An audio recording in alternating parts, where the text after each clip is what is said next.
Ndarinfo.com, le portail de Saint-Louis. La cérémonie que nous réunissons aujourd'hui est la troisième du genre dans un délai de 1 an. Depuis 1 an, c'est la troisième cérémonie d'incinération que nous avons organisée.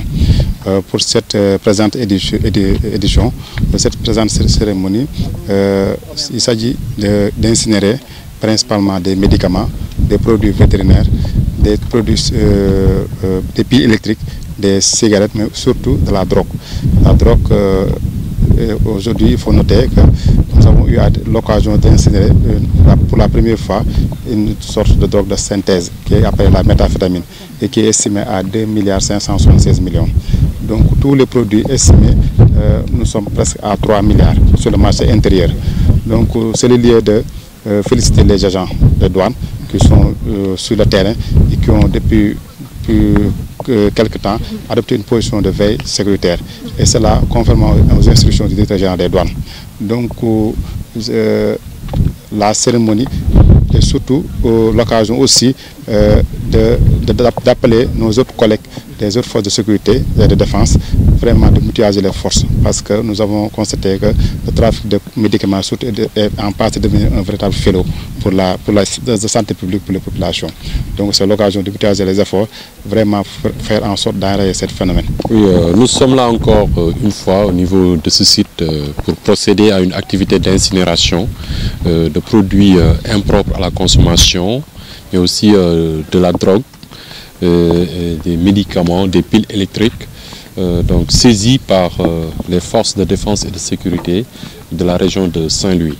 Donc c'est devenu une habitude chaque trimestre, donc nous venons sur ce site pour procéder à une telle opération.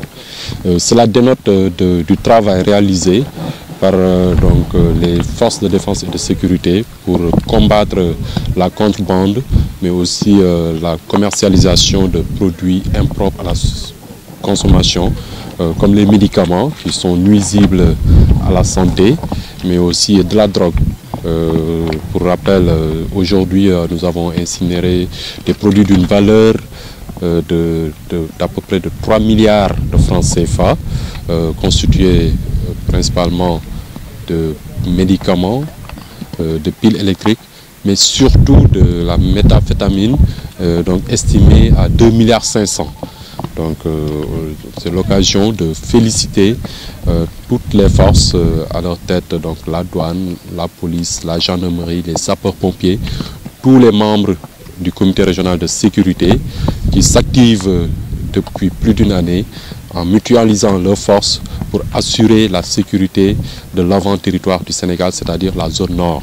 Parce que nous sommes dans une zone frontalière avec une vulnérabilité extrême, ce qui explique la fréquence des saisies opérées par ces forces. Mais aussi, donc, ça qui rassure aussi les populations, parce que ça fait à peu près 15 jours, donc les 23 et 24 décembre 2016, donc une troisième opération Setal Gori a été déroulée sur l'ensemble des 3 départements de la région, avec en mobilisant toutes les forces de défense et de sécurité, les renseignements, pour montrer à la population de la région que leur sécurité est un souci prioritaire des gouvernants et aussi des dirigeants de cette région. Donc c'est l'occasion de les féliciter encore et de les encourager à persévérer dans cet élan de mutualisation et aussi de résultats. Ndarinfo.com, l'information en temps réel.